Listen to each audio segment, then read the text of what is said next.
नमस्कार स्वामी भक्तांनो, माझ्या स्वामीला अर्पण या चॅनलवर तुम्हा सर्वांचं मनापासून खूप खूप स्वागत आहे. स्वामी तुमच्या सर्व चांगल्या इच्छा पूर्ण करू देत आणि नेहमी तुम्हाला आनंदात, सुखात आणि हसत खेळत ठेवू देत, हीच स्वामीचरणी प्रार्थना.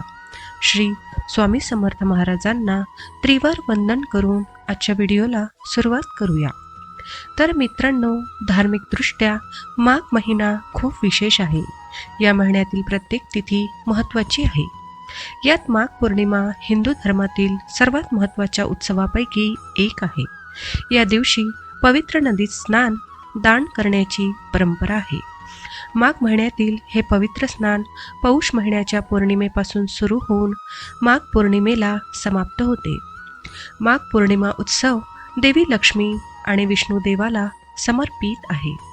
पंचांगानुसार माघ महिन्याची पौर्णिमा 23 फेब्रुवारी रोजी दुपारी 3:33 सुरू होईल, तर 24 फेब्रुवारी रोजी संध्याकाळी 5:59 समाप्त होईल. उदय तिथीनुसार माघ पौर्णिमा 24 फेब्रुवारी 2024 रोजी साजरी केली जाईल. यावेळी माघ पौर्णिमेच्या दिवशी धनप्राप्तीसाठी एक अद्भुत संयोग निर्माण होत आहे. माघ पौर्णिमेच्या दिवशी शोभन योग तयार होत आहे, ज्याची प्रतिनिधी देवता शुक्र आहे आणि चंद्र कर्क राशीचा प्रतिनिधी आहे. पौर्णिमेला चंद्राची पूजा करून अर्घ्य देण्याचे महत्त्व आहे. यावर्षी माघ पौर्णिमेच्या दिवशी काही सोपे उपाय करून तुम्ही तुमची संपत्ती, पैसा, सुख आणि समृद्धी वाढवू शकता. चला तर मग माघ पौर्णिमेला घडणाऱ्या शुभ संयोग आणि उपायाबद्दल जाणून घेऊया. माघ पौर्णिमेचे व्रत शुक्रवारी आहे. शुक्रवारी आणि पौर्णिमेच्या रात्री लक्ष्मीची पूजा करण्याची परंपरा आहे. आपण शुक्रवारी लक्ष्मी मातेचे देखील व्रत ठेवतो. माघ पौर्णिमा शुक्रवारी असून त्या दिवशी शोभन योग तयार होत आहे. त्याची शासक देवता शुक्र आहे. शुक्रवारी शुक्र बलवान होण्यासाठी उपाय योजले जातात. शुक्राचा शोभन योग यामध्ये अधिक चांगला राहील तर माघ पौर्णिमेच्या दिवशी सकाळी सूर्योदयापूर्वी उठून पवित्र नदीत स्नान करावे. नदीत स्नान करणे शक्य नसेल तर तुम्ही घरात आंघोळीच्या पाण्यात गंगाजल मिसळूनही स्नान करू शकता. यानंतर सूर्यमंत्र पठण करत सूर्यदेवाला जल अर्पण करून व्रताचा संकल्प घ्यावा. या दिवशी श्रीकृष्णाची पूजा करण्याची परंपरा आहे. त्यानुसार पूजेनंतर गरिबांना आणि ब्राह्मणांना भोजन देत दक्षिणा द्यावी.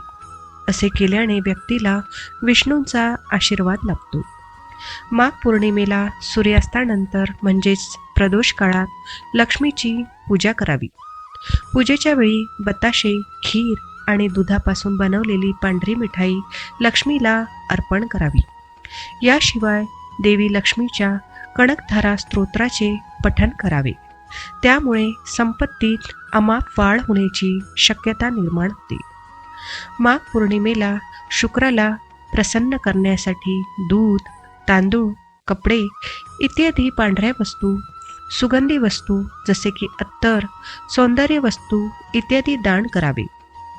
याशिवाय तुम्हाला हवे असल्यास शुक्रबीज मंत्र ओम शुम शुक्राय नमःचा जप करू शकता. सनातन धर्मात पौर्णिमेची तिथी देवतिथी मानली जाते. धार्मिक मान्यतेनुसार पौर्णिमेच्या दिवशी उपवास करण्याचेही महत्त्व आहे. असे म्हटले जाते की हे सर्वोत्तम उपवासापैकी एक आहे. पौर्णिमेच्या दिवशी गंगा स्नान आणि दान करण्याचे महत्त्व आहे. हिंदू कॅलेंडरनुसार 2024 मध्ये माघी पौर्णिमा म्हणजेच माघ महिन्याची पौर्णिमा 24 फेब्रुवारी 2024 रोजी आहे. माघी पौर्णिमेच्या दिवशी काय करावे जेणेकरून शुभ परिणाम मिळू शकतील हे जाणून घेऊया. तसेच या दिवशी पूजा कशी करावी व माघी पौर्णिमेची कथासुद्धा आपण जाणून घेऊया. हिंदू धर्मात माघी पौर्णिमेला विशेष महत्त्व आहे. पौर्णिमेच्या दिवशी स्नान करून दान केल्याने तुमच्या मनोकामना पूर्ण होतात. ज्योतिषशास्त्रानुसार माघ पौर्णिमेच्या दिवशी जे दान करतात आणि स्नान करतात त्यांच्या पवित्र आत्म्याला शरीर सोडल्यानंतर त्याचे फळ मिळते. धार्मिक मान्यतेनुसार माघी पौर्णिमेच्या दिवशी भगवान विष्णूची पूजा केली जाते. या दिवशी तुम्ही तुमच्या क्षमतेनुसार दान देखील करू शकता. ज्योतिषशास्त्रानुसार ज्या लोकांना माघी पौर्णिमेच्या दिवशी गंगेत स्नान करणे शक्य नसेल त्यांनी आंघोळीच्या पाण्यात गंगाजल मिसळून स्नान करावे. जे घरी गंगेत खऱ्या मनाने स्नान करतात त्यांना सौभाग्य प्राप्त होते. शास्त्रानुसार माघी पौर्णिमेच्या दिवशी पाण्यात गंगाजलाचे काही थेंब काळे तीळ टाकून स्नान केल्यास आत्म्याला पुण्य प्राप्त होते. माघ पौर्णिमेला गंगेच्या तीरावर पाण्यात काळे तीळ आणि जव टाकून पितरांना अर्पण करा. यामुळे पूर्वजांच्या आत्म्याला शांती मिळते. पितरांच्या आशीर्वादाने कुटुंबात सुख समृद्धी नांदते. सुखी वैवाहिक जीवन आणि संतती प्राप्तीसाठी हा उपाय प्रभावी ठरतो. माघ पौर्णिमेला काळे तीळ दान करा. तसेच आंघोळीच्या पाण्यात काळे तीळ टाकून स्नान करा. शास्त्रानुसार असे केल्याने पितृदोषापासून आराम मिळतो. याशिवाय शनिदेवाला प्रसन्न करण्यासाठी देखील हा उपाय लाभदायक आहे. पितृदोषापासून मुक्ती मिळविण्यासाठी माघ पौर्णिमेच्या दिवशी श्री हरी विष्णूंच्या मंत्राचा उच्चार करत काळ्या तिळाचं हवन करावं. यामुळे पितृंच्या आत्म्यास शांती मिळते. नोकरीमध्ये येणाऱ्या अडचणी दूर होतात. तसेच प्रगतीचे मार्ग मोकळे होतात. धार्मिक मान्यतेनुसार या तिथीला केलेल्या दानाचे 32 पट अधिक शुभ फळ प्राप्त होते. या दिवशी धनाची देवी लक्ष्मी आणि भगवान विष्णू यांची पूजा करण्याची परंपरा आहे. या दिवशी शास्त्रात सांगितलेल्या नियमाचे पालन करून आणि पवित्र मंत्राचा जप करून पूजा केली जाते. असे केल्याने भगवान विष्णू आणि माता लक्ष्मी प्रसन्न होतात आणि त्यांचा आशीर्वाद प्राप्त होतो. तसेच व्यक्तीची प्रत्येक इच्छा पूर्ण होते. या दिवशी उपवास करणाऱ्यांनी माघ पौर्णिमा व्रतकथा अवश्य ऐकावी. त्याशिवाय विष्णू आणि माता लक्ष्मीची पूजा अपूर्ण मानली जाते. एका पौराणिक कथेनुसार कांतिका नगरात धनेश्वर नावाचा ब्राह्मण राहत होता. दररोज मिळत असलेली भिक्षा आणि दान यावर त्यांची जीविका सुरू होती. त्याला संतान नव्हते. एकदा त्याची पत्नी भिक्षा मागण्यासाठी नगरात गेली असताना तिला सर्वांनी बांस म्हणून भिक्षा देण्यास नकार दिला. तेव्हा तिला एकाने 16 दिवस काली देवीची पूजा करण्यास सांगितले. सांगितल्याप्रमाणे पती पत्नीने तसेच केले. त्यांची भक्ती बघून 16 दिवसानंतर देवी प्रकट झाली आणि देवीने ब्राह्मणाच्या पत्नीला गर्भवती होण्याचा आशीर्वाद दिला आणि म्हटले की आपल्या सामर्थ्यानुसार प्रत्येक पौर्णिमेला दिवा लावा. या प्रकारे प्रत्येक पौर्णिमेला दिवे वाढवत जावे जोपर्यंत किमान 32 दिवे होत नाही. आणि मग ब्राह्मणाने आपल्या पत्नीला पूजेसाठी झाडावरून आंब्याचं कच्चं फळ तोडून दिले आणि पूजा केल्यावर त्याची पत्नी गर्भवती झाली.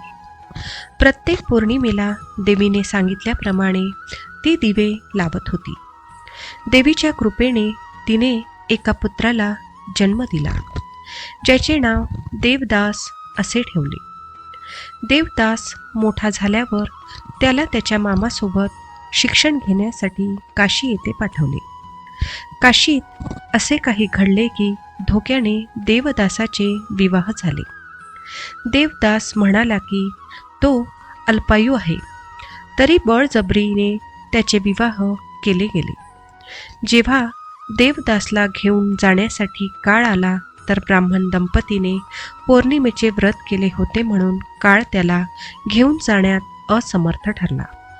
तेव्हापासून पौर्णिमा व्रत केल्याने संकट टळते आणि सर्व इच्छा पूर्ण होतात असे म्हटले जाते.